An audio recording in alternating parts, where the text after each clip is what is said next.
Básicamente lo que vamos a ver en estos dos párrafos es, en el párrafo 6 vamos a estar viendo lo dañino y lo perjudicial que es la doctrina de la substanciación.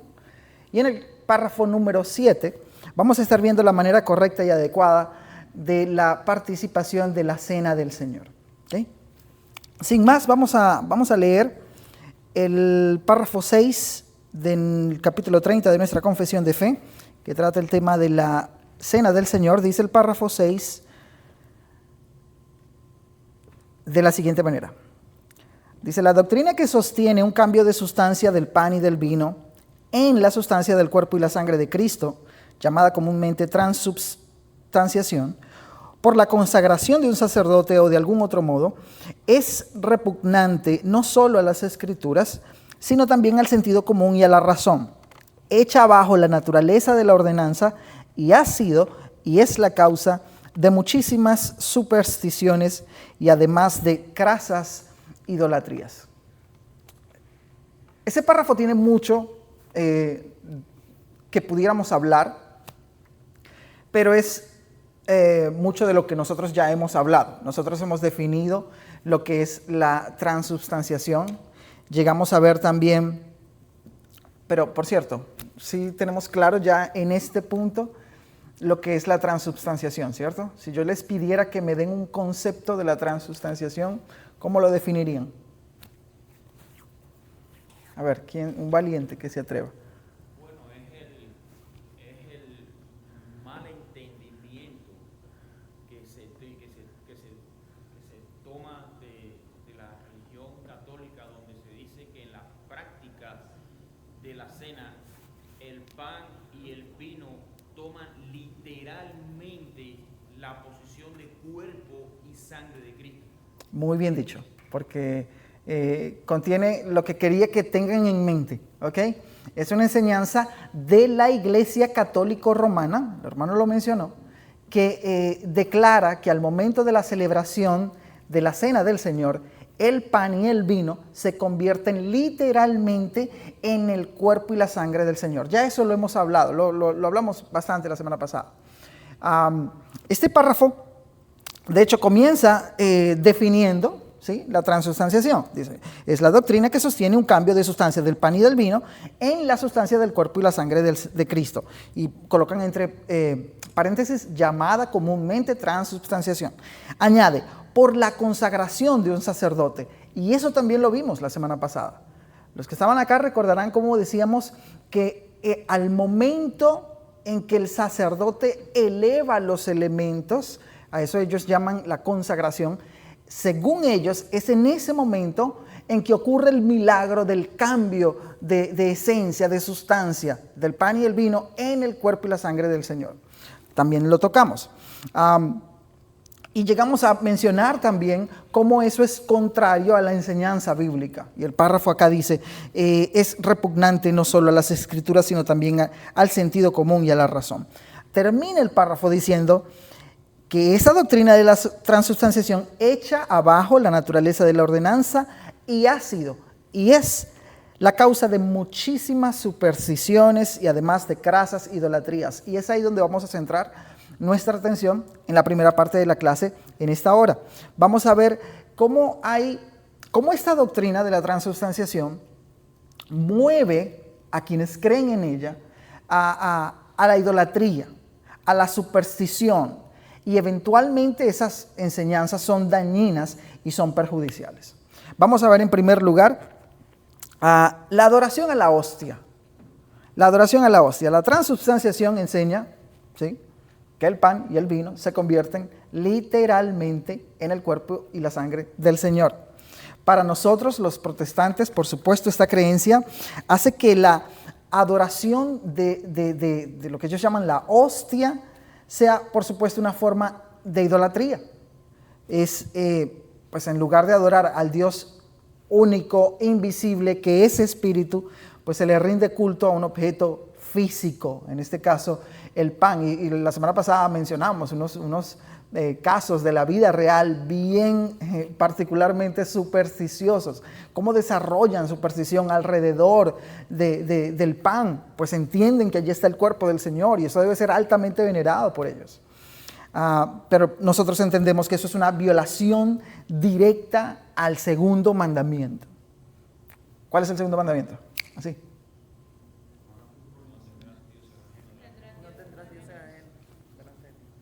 El segundo. No te harás imagen, ni ninguna semejanza de lo que está arriba en el cielo, ni abajo en la tierra, ni en las aguas debajo de la tierra. Una violación directa a ese mandamiento. La adoración en la que se cae con respecto al pan que ellos creen que es el cuerpo de Cristo. Eso es dañino, eso es perjudicial. Hay un segundo aspecto acá que podemos mencionar y es la creencia en milagros eucarísticos. Pues esa idea otra vez de que el pan y el vino se convierten literalmente en la carne y la sangre del Señor Jesucristo ha llevado a creer en milagros. Tal vez algunos de ustedes en algún momento han visto alguna reseña noticiosa donde se mencionan estos milagros en el cual se dice que el pan o la hostia sangran, ¿sí? y se convierten en un pedazo de carne. Eso para nosotros o para la teología evangélica, esos fenómenos sabemos que no son milagros de Dios, sino manifestaciones de supersticiones, de creencias erróneas.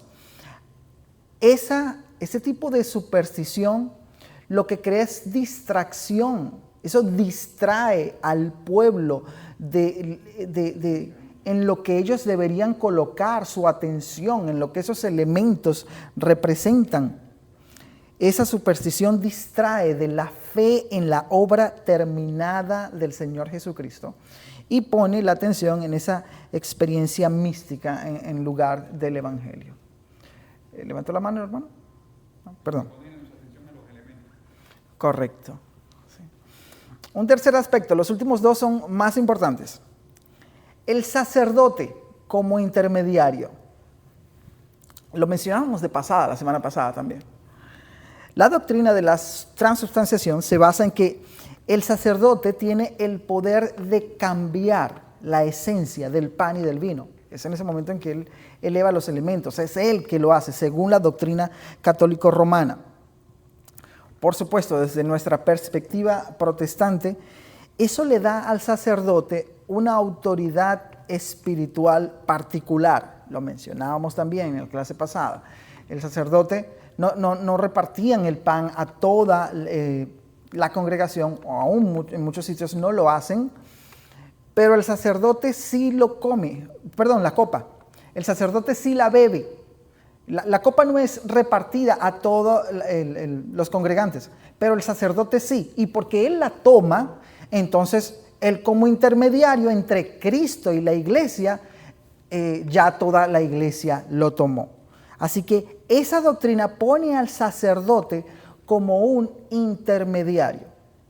Y a nosotros debería venírsenos a la mente un texto famoso en el cual se nos habla de Jesús como el intermediario, el único mediador entre Dios y los hombres, es el Señor Jesucristo. Eso lo dice Pablo a Timoteo, en 1 Timoteo 2:5. El Señor Jesucristo es el único mediador entre Dios y los hombres, y esa creencia convierte al sacerdote en un intermediario necesario para que la iglesia pueda tener a Cristo. Y otra cosa, ese texto aclara en la esencia necesaria que tenía que cumplir Cristo, y el texto dice Jesucristo hombre, porque como hombre, como esa naturaleza totalmente 100% humana, era que podía restaurarnos por medio del sacrificio en la cruz. No era solamente un espíritu, sino necesariamente tenía que ser hombre. Gracias por el comentario, ciertamente sí. Es como que añade la frase de hombre porque es ese tipo de intermediario que necesitábamos, propicio para nosotros. Gracias, mi hermano. Un último elemento perjudicial de esta doctrina, y ya con esto cerramos el tema de la transubstanciación para meternos en temas que nos interesan más a nosotros, que son más relevantes para nosotros. Pero un último elemento es que la Iglesia Católica Romana, en cada celebración de la Cena del Señor, están prácticamente celebrando una misa que es un sacrificio continuo del Señor. La creencia católica es que cada misa es una representación o un nuevo sacrificio del sacrificio de nuestro Señor Jesucristo en la cruz. Es por eso que nosotros reprochamos ese dicho de la Iglesia Católica Romana que están crucificando a Cristo de nuevo. Nosotros como protestantes enseñamos que Jesús se sacrificó una vez y para siempre, según lo dice Hebreos 10, versículo 10. Por lo tanto, la transubstanciación, al ser el centro de la misa, lo que hace es perpetuar la idea de que se necesita repetir un sacrificio, lo que niega la suficiencia del Señor Jesucristo en la obra de su muerte. Y esa repetición se puede ver como una obra supersticiosa para ganar el favor de Dios en lugar de una fe genuina en la gracia del Señor. Como podemos ver, se desprenden y seguramente podrían surgir algunas enseñanzas más que resultan perjudiciales de lo que es esta doctrina. Hasta allí sería la consideración del párrafo número 6 y nos movemos al párrafo 7, en el cual vamos a centrar nuestra atención en el tomar la cena dignamente. Esa es la idea central del párrafo 7. Vamos a leerlo. Si alguien quiere participar de la lectura de este párrafo, tiene la confesión y quiere participar de la lectura, si no lo hago yo desde acá. Leo yo entonces. Dice así el párrafo 7 de la Confesión de Fe Bautista de Londres: los que reciben dignamente esta ordenanza, participando externamente de los elementos visibles, también participan interiormente por la fe de una manera real y verdadera, aunque no carnal ni corporal, sino alimentándose espiritualmente de Cristo crucificado y recibiendo todos los beneficios de su muerte. El cuerpo y la sangre de Cristo no están entonces ni carnal ni corporal, sino espiritualmente presentes en esta ordenanza para la fe de los creyentes, tanto como los elementos mismos lo están para sus sentidos corporales. ¿Qué está diciendo acá este párrafo? Cuando la iglesia se junta, cuando la iglesia se reúne a celebrar la Cena del Señor, es de suma importancia, de vital importancia, que lo hagamos y lo hagamos bien, que lo hagamos de la manera debida, propiamente, como menciona el párrafo al principio, ¿ok? Los que reciben dignamente esta ordenanza. Ahora, son varios los aspectos que podríamos mencionar nosotros para tomar la Cena del Señor dignamente.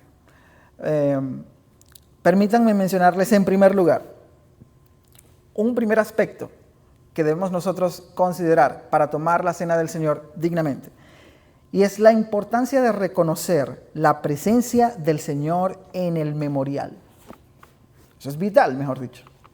Es importante que reconozcamos la presencia del Señor en el memorial.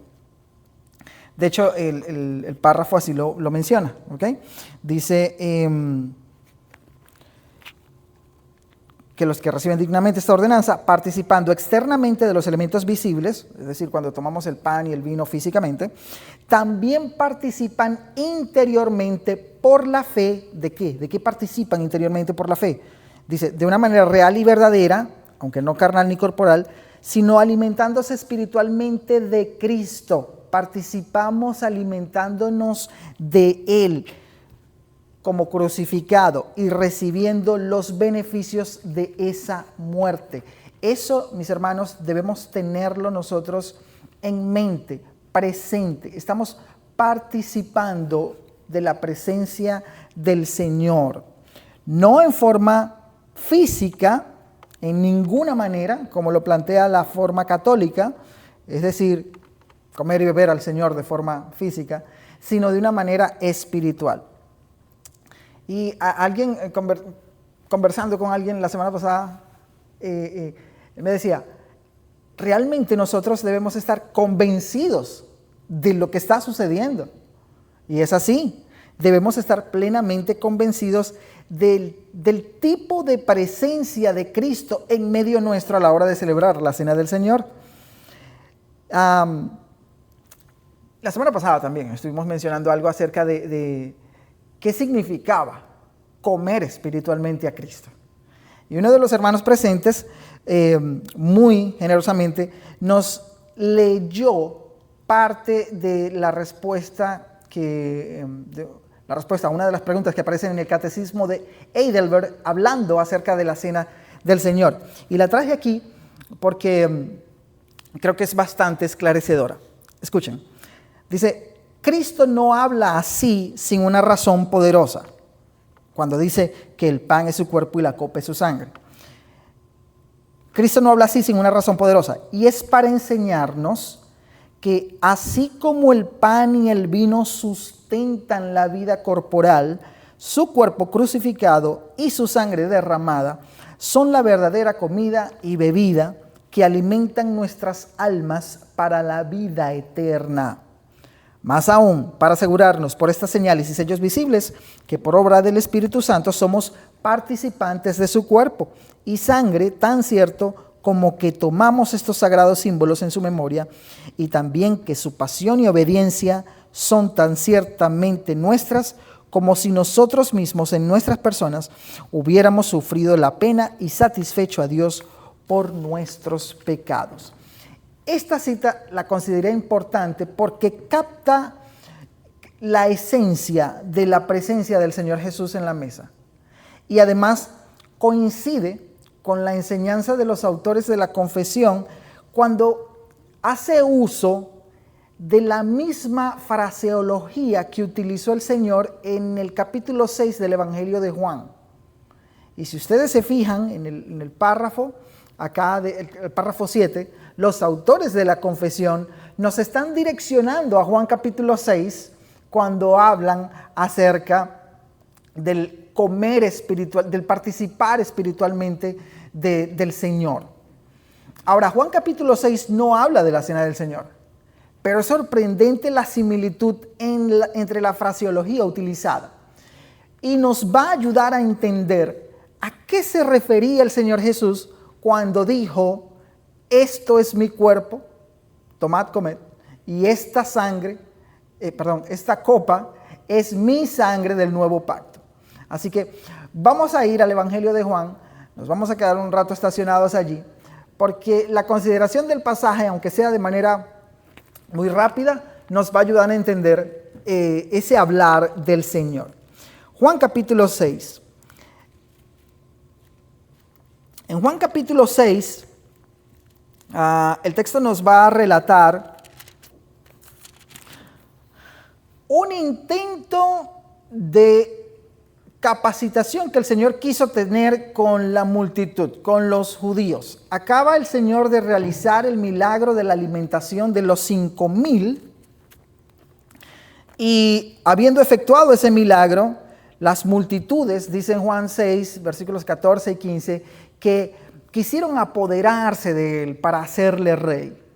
El Señor, entendiendo eso, se aparta al otro lado del mar, pero a pesar de las intenciones del Señor de apartarse de las multitudes, éstas lo siguen hasta el otro lado del mar, y es allí donde Jesús les dice que ellos lo están buscando, pero no porque hayan entendido el significado del milagro, sino porque se saciaron de pan. Leemos ahí en Juan 6, versículo 26, que dice el Señor: respondió Jesús y les dijo: de cierto os digo que me buscan, no porque han visto las señales, sino porque comieron el pan y se saciaron. Y entonces les anima en el versículo 27 a que se esfuercen por aquel tipo de comida que no solamente sacia el cuerpo físico, sino por aquello que tiene valor de vida eterna. Dice el versículo 27, trabajad, pero no por la comida que perece, sino por la comida que a vida eterna permanece, la cual el Hijo del Hombre os dará, porque a éste señaló Dios el Padre. En ese contexto avanzamos hasta el versículo 33 y conseguimos estas palabras del Señor. Porque el pan de Dios es aquel que descendió del cielo y da vida al mundo. Ellos responden enseguida, Señor, danos siempre de este pan. Y el Señor les brinda una respuesta clara y directa. El Señor fue muy transparente con ellos. Si uno lee ese pasaje con cuidado, resulta tierna la manera en que el Señor quiso enseñar a las multitudes de una forma muy clara la provisión de Dios para ellos. Juan 6:35 dice, Jesús les dijo, yo soy el pan de vida. Antes les ha dicho en el 33, recuerden, el pan de Dios es aquel que descendió del cielo y da vida al mundo. Y hasta allí ellos tienen buena disposición y dicen, Señor, danos siempre de ese pan. Pero cuando en el versículo 35 el Señor les dice, yo soy el pan de vida, el que a mí viene nunca tendrá hambre y el que en mí cree no tendrá sed jamás. Con esa respuesta, ellos debieron haber entendido que el Señor les estaba brindando un tipo de provisión que iba más allá, que trascendía el plano físico y terrenal y procuraba saciar sus necesidades espirituales. Pero el Señor les aclara en el versículo siguiente, en el 36, que dice, mas os he dicho que aunque me habéis visto, no creen. Ese es todo el problema. Ellos no creen.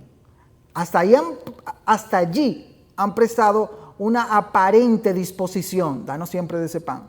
Pero Él les está aclarando de antemano, ustedes no creen. A partir del relato, les invito a que lo lean en casa con calma. Se va a suscitar una murmuración entre ellos, porque decían algo así como que, ¿qué significa eso de que este no es el hijo de José? Se suscita la murmuración entre los judíos, a lo que el Señor pasa entonces a explicarles paso a paso. Es como que va más allá. No están entendiendo. Permítanme y les explico más claramente. Y entonces leemos desde los versículos 51 al 56 lo siguiente. Él les va a decir, es como que no están entendiendo, vengan y les explico más claramente. Versículo 51. Yo soy el pan vivo que descendió del cielo. Si alguno comiere de este pan, vivirá para siempre. Y el pan que yo daré es mi carne, la cual yo daré por la vida del mundo. Pero ahí ya comienzan y siguen, ahí intensifican la murmuración. Versículo 52. Entonces los judíos contendían entre sí diciendo, ¿cómo puede éste darnos a comer su carne? Jesús les dijo, versículo 53, de cierto os digo, si no comen la carne del Hijo del Hombre y beben su sangre, no tenéis vida en vosotros. El que come mi carne y bebe mi sangre tiene vida eterna, y yo le resucitaré en el día postrero, porque mi carne es verdadera comida y mi sangre es verdadera bebida. El que come mi carne y bebe mi sangre, en mí permanece y yo en él. Si se dieron cuenta ahí en el versículo 52, parecía que ya era demasiado para los judíos. ¿Qué significa esto? ¿Cómo puede darnos a comer su carne? Ya se los ha dicho, el problema es que ustedes no creen, pero el Señor se los está explicando. No debieron más bien haber preguntado, ya va, Señor, seguimos sin entender. ¿Qué es lo que tratas de decir cuando dices que debemos comer tu carne y beber tu sangre? Pero no, ellos ya arrastraban una murmuración previa. Ahora, el Señor continúa enseñándoles. Al llegar al versículo 60, es como que fue demasiado para ellos. El versículo 60 dice, al oírlas, muchos de sus discípulos dijeron, dura es esta palabra. ¿Quién la puede oír? Es como que ahí hubiesen dicho, ya, suficiente, ya no podemos seguir escuchándote. Suficiente. Y el Señor concluye toda la conversación y la argumentación en el versículo 63. Y es como que terminara de brindarles una última explicación, como para que queden sin excusa en aquel día. Versículo 63. El Espíritu es el que da vida. La carne para nada aprovecha. Las palabras que yo os he hablado son espíritu y son vida. Con eso ellos debieron haber entendido. Ah, es que nos estás hablando espiritualmente. Y es de esa manera en que nosotros podemos entender la forma en que el Señor nos habla en Mateo 24, en Marcos 14, en Mateo 26, Marcos 14, Lucas 24, en 1 Corintios 11, acerca de la cena del Señor. Es de esa manera. Las palabras que el Señor nos ha hablado son espíritu y son vida. Esa es la clave para nosotros entender las palabras del Señor al momento de la institución de la cena. Es comprendiendo el hablar espiritual del Señor que no vamos a caer entonces en doctrinas erróneas como la Iglesia Católica Romana y todo este tema de la transubstanciación que vimos hace un momento. De esa manera es que nosotros sabemos realmente lo que está sucediendo acá al momento de la celebración de la cena. El Señor está presente. Ciertísimamente el Señor está presente, pero en una forma espiritual, perceptible solo para aquellos a quienes Él ha convidado a que participen por fe de su mesa, que fue el problema de los judíos acá. El Señor les dice: yo soy el pan vivo que descendió del cielo, mas os he dicho, ustedes no creen. Ese es todo el problema. Si no percibimos la presencia del Señor es porque no estamos creyendo. Pero Él ha dicho que está en medio nuestro al momento de celebrar este memorial. Esto es mi cuerpo, esta copa es mi sangre del nuevo pacto. Es de esa manera que nuestro Señor y Salvador está presente al momento de celebrar la cena. ¿Preguntas hasta ahora? Avanzamos entonces. Un segundo aspecto de cómo tomar la cena del Señor de una manera digna. Y es que ahora vayamos a 1 Corintios capítulo 11 y vamos a quedarnos allí, creo que el resto de la clase. En la institución de la cena el Señor nos deja ver cómo nosotros debiéramos conducirnos al momento de tomar la cena. Y al celebrar la cena como memorial, nosotros debemos mirar hacia atrás, al pasado, a la muerte de ese cordero inmolado en favor nuestro. Dice 1 Corintios capítulo 11, versículos 24 y 25, y habiendo dado gracias, lo partió y dijo: tomad, comed, esto es mi cuerpo que por vosotros es partido. Haced esto en memoria de mí. Asimismo, tomó también la copa después de haber cenado, diciendo: esta copa es el nuevo pacto en mi sangre. Haced esto todas las veces en memoria de mí. Ese pan partido nos recuerda a nosotros el cuerpo de nuestro Señor, ese cuerpo de Cristo entregado por nosotros. La copa nos recuerda la sangre derramada de nuestro Señor Jesucristo en expiación por nuestros pecados. No deja de ser notable que el Señor Jesús haya querido que recordemos su muerte. Entonces, eso es totalmente contrario a nuestra costumbre. Usualmente cuando uno pierde un ser querido, como medio de consuelo, uno a veces dice: yo prefiero recordarlo en sus mejores momentos de vida. Pero el Señor Jesús quiere que recordemos cómo murió Él. ¿Por qué? Porque nosotros, como creyentes, todo lo que tenemos se centra en esa muerte. Mis hermanos, es la muerte del Señor Jesucristo que forma parte central del mensaje del Evangelio. Ahí mismo en 1 Corintios 15, Pablo va a decir, definiendo el Evangelio en 1 Corintios 15:3, porque primeramente os he enseñado lo que asimismo recibí, que dice que Cristo murió por nuestros pecados, conforme a las Escrituras, y fue sepultado. Ese es el mensaje esencial del Evangelio. Por tanto, para nosotros es importante recordar, y más porque Él lo mandó en la institución de la cena. Hagan estas cosas recordando que ese pan simboliza mi cuerpo entregado por vosotros, y esa copa simboliza mi sangre del nuevo pacto que por vosotros es vertida. Él fue nuestro sustituto, según Isaías 53, versículo 6.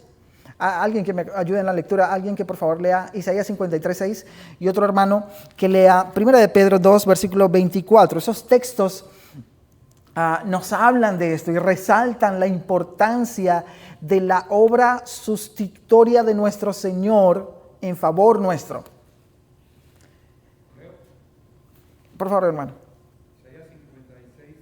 No, perdón, 53, 6.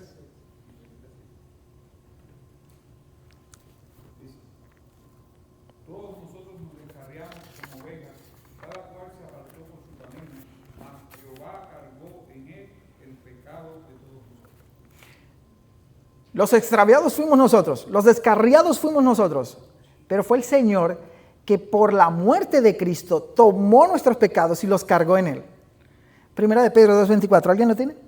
Quien llevó él mismo nuestros pecados en su cuerpo sobre el madero, para que nosotros, estando muertos a los pecados, vivamos a la justicia, y por cuyas heridas fuisteis sanados. Qué precioso intercambio. Impresionante. Ese es el significado de la muerte del Señor. Ahora la justicia del Señor Jesucristo nos pertenece. Y nosotros vivimos en esta vida, a pesar de nuestros pecados, como si viviésemos la vida justa y perfecta de nuestro Señor Jesús. El mundo cristiano se acaba de llenar de profunda tristeza por esa inesperada, sorpresiva partida, llamada del Señor, de nuestro hermano, el pastor Voddie Baucham. Totalmente inesperado. Y pensaba en el hermano Woody ayer, estaba viendo algunos videos, algunos clips de él, y pensaba cómo este hermano ejemplificó de una manera excelsa, ejemplar, digna de imitar, lo que es creer y confiar en el significado de la muerte del Señor. Digno de imitar, hermanos. El hermano Woody entendía plenamente palabras como las de Pablo a los romanos, cuando dice en Romanos 6:8 que nosotros, si morimos con Cristo, debemos creer que también viviremos con Él. Claro, eso permea las páginas del Nuevo Testamento. Gálatas 2:20. Con Cristo estoy juntamente crucificado y ya no vivo yo, sino que vive Cristo en mí. Esa muerte realmente significa, es vida para nosotros. Es con esa conciencia que siervos de Dios como el pastor Voddie pueden plantarle cara a la muerte y decir como cita Pablo en 1 Corintios 15 también, sorbides la muerte en victoria. ¿Dónde está, oh muerte, tu aguijón? ¿Dónde, oh sepulcro, tu victoria? Eso es lo que significa la muerte del Señor Jesucristo para nosotros. Y eso debe estar presente en nuestras mentes al momento de estar tomando parte de la cena del Señor. Alabando en nuestros corazones intensamente la obra de sustitución de ese cordero inmolado en favor nuestro. Ahora, al celebrar la cena también, otro aspecto de cómo tomar la cena dignamente. Al celebrar la cena del Señor lo hacemos mirando hacia el futuro. Y eso se desprende de ahí del mismo pasaje de 1 Corintios. Dice 1 Corintios 11 en el versículo 26 en la segunda parte. Así pues, todas las veces que comieres este pan y bebieres esta copa, la muerte del Señor anunciáis. ¿Hasta cuándo? Hasta que Él venga. Nosotros celebramos la cena y celebraremos la cena hasta que Él venga. Porque el regreso de nuestro Señor Jesucristo es esa bendita esperanza que tiene la iglesia y tiene el creyente en forma individual. Porque, está bien, pensamos en la muerte del Señor y lo que eso significa para nosotros. Pero hermanos, las glorias del Evangelio no terminan allí. Es que el Señor ascendió al cielo y Él ha prometido, los ángeles le aclaran a los discípulos, ¿qué están haciendo mirando al cielo? Así como habéis visto ascender al cielo, así regresará con las nubes del cielo. El Señor volverá. Hasta que el Señor venga, nosotros estaremos recordándonos entre nosotros acá el Evangelio cada momento que celebramos la Cena del Señor. Eso es lo que hacemos. Así que debemos estar con la mirada puesta hacia el futuro, hacia adelante. Y esa esperanza del regreso de nuestro Señor debería ser alimentado con verdades que se desprenden de aquí, de allá, de la Biblia. ¿Qué dice Primera de Juan 3:2? Primera de Juan 3:2. Vamos a leerlo. Amados,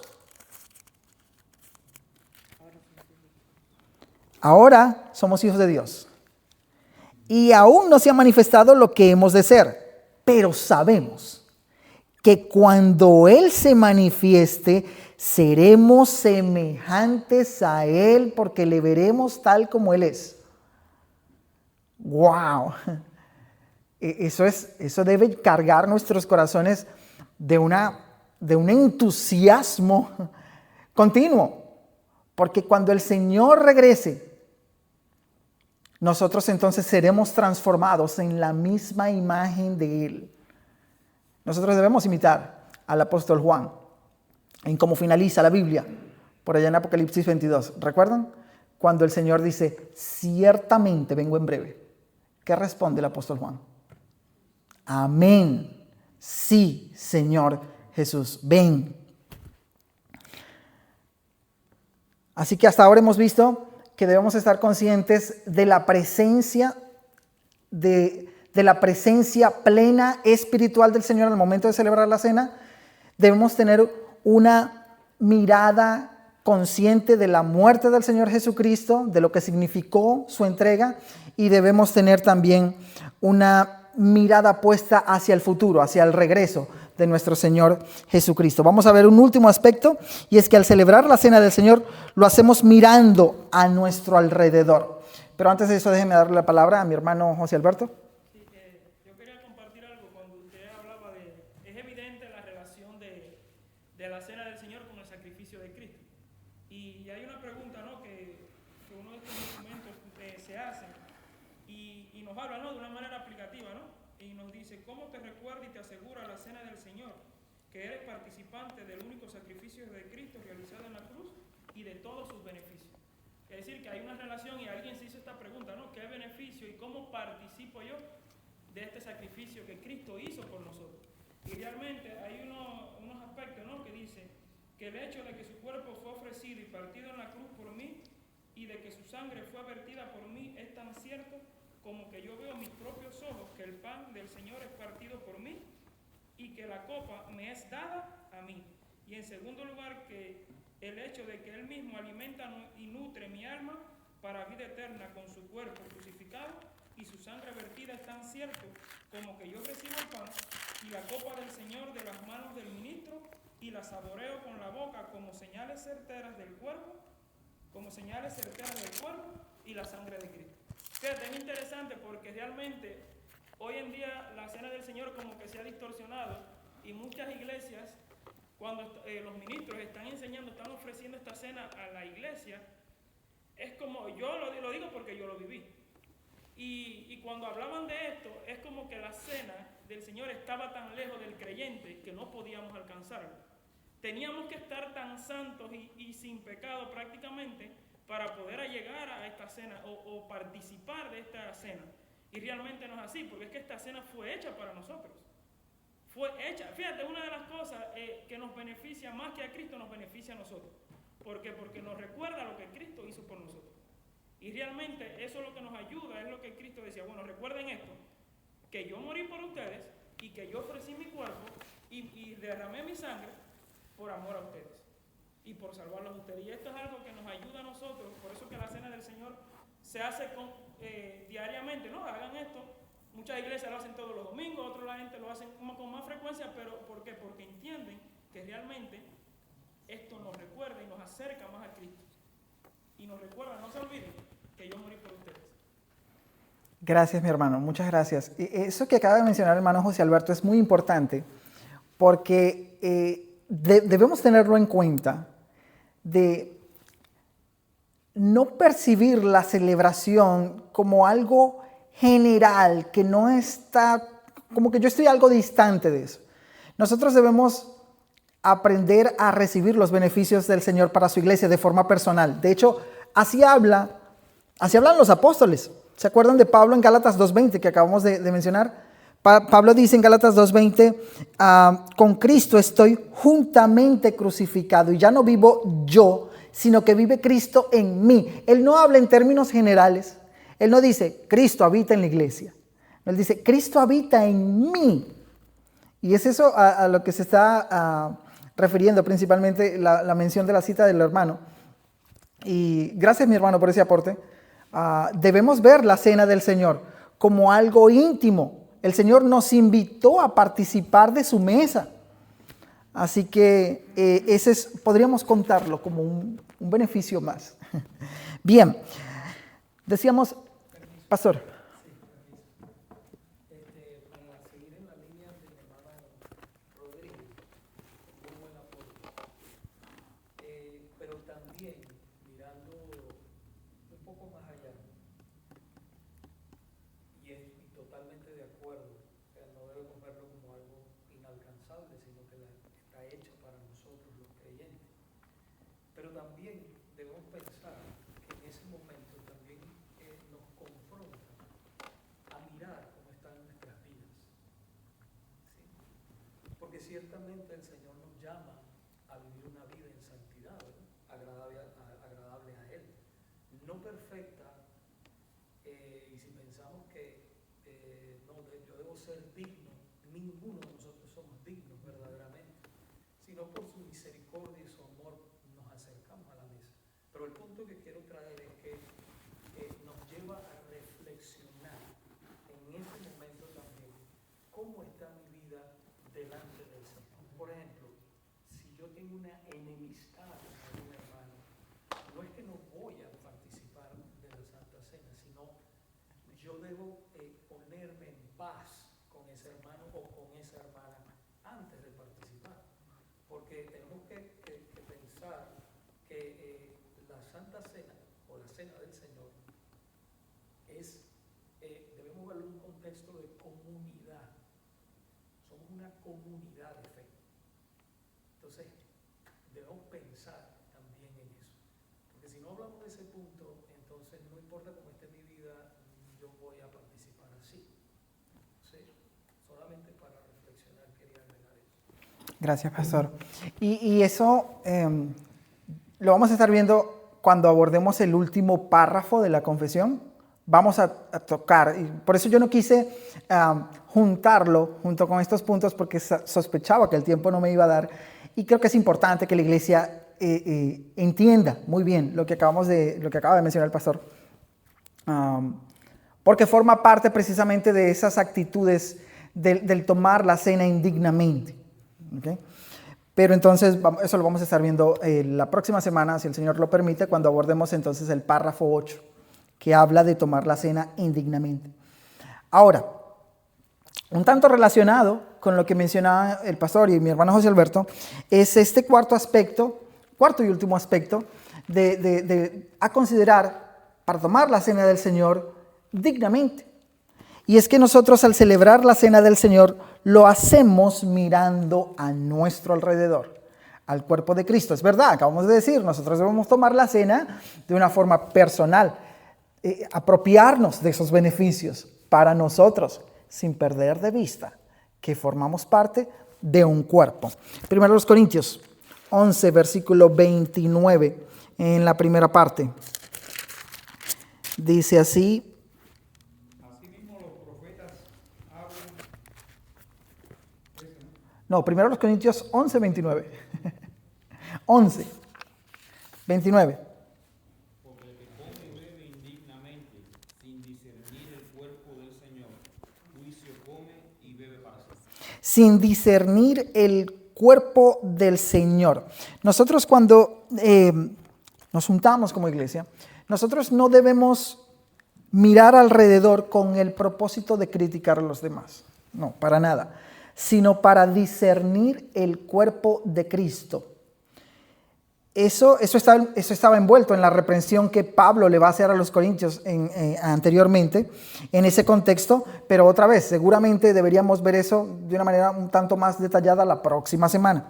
Ahora, cuando la Biblia nos habla de discernir el cuerpo del Señor, no creo que esté simplemente refiriéndose o limitándose al cuerpo del Señor en representación del pan, o el pan en representación del cuerpo del Señor. Esto tiene un significado doble, y es que nosotros debemos discernir, sí, su cuerpo en el pan, pero también en la iglesia que nos rodea, porque la iglesia es el cuerpo del Señor. Eso pareciera ser lo que menciona Pablo antes en el capítulo 10, en el versículo 17, dice, siendo uno solo el pan, nosotros con ser muchos somos un cuerpo, pues todos participamos de aquel mismo pan. Así que así lo plantea Pablo, y la cena entonces debería ser una demostración de la unidad de la iglesia. Es precisamente eso lo que no estaba pasando con los corintios cuando ellos se decían reunirse para celebrar la cena del Señor. Cuando consideramos el contexto, la reprensión de Pablo apunta directamente, cuando ustedes se reúnen para celebrar la cena, eso no es celebrar la cena, porque uno se adelanta a comer y el otro hace esto y aquello. Había una total indiferencia hacia ciertos miembros y congregantes, totalmente ajeno al carácter amoroso que debe existir entre nosotros como cuerpo del Señor. Para ellos la celebración de la cena, para los corintios, lo que era una demostración de la desunión que había. Pero otra vez, creo que deberíamos abordar esto en la consideración del párrafo 8, que es que vamos a hablar acerca del tomar la cena indignamente. La cena del Señor es un asunto familiar. Y el Señor de la familia desea que sus hijos se amen mutuamente y se interesen los unos por los otros. Mis hermanos, es imposible que un creyente verdadero se acerque al Señor mientras que al mismo tiempo se halle separado de los demás creyentes. ¿Por qué? Porque somos un cuerpo. La cabeza de ese cuerpo es el Señor Jesucristo. Y todos nosotros somos miembros de ese mismo cuerpo. No puede existir un cuerpo ajeno al cuerpo del Señor. ¿Cómo podemos recordar nosotros la muerte del Señor sin amarnos los unos a los otros? Primera de Juan 4:10. Ya te voy a dar la palabra, hermano. ¿Qué dice Primera de Juan 4, versículo 10? Dice, en esto consiste el amor. Juan está dando su propia definición de amor. Y dice, en esto consiste el amor. 2 puntos. No en que nosotros hayamos amado a Dios, sino en que Él nos amó a nosotros y envió a su Hijo en propiciación por nuestros pecados. Y decimos, wow, cuánto nos ama Dios, qué bueno. Pero entonces el apóstol añade en el versículo 11, amados. Sí, ciertamente, ustedes son amados del Señor. Pero si Dios nos ha amado así, debemos también nosotros amarnos unos a otros. Y eso es lo que estaba pasando en ese contexto de 1 Corintios capítulo 11 con ellos, con los corintios. En medio de la celebración de la cena, donde estaban supuestos a recordar el sacrificio por los pecados de todos ellos y hacerlos a todos partícipes del cuerpo de Cristo, se atrevían ellos a menospreciar a otros hermanos, miembros del mismo cuerpo. No, eso no es propio. Si Dios nos ha amado así, nosotros también debemos amarnos los unos a los otros. Hermano Manuel levantó la mano y luego mi hermana Marlene.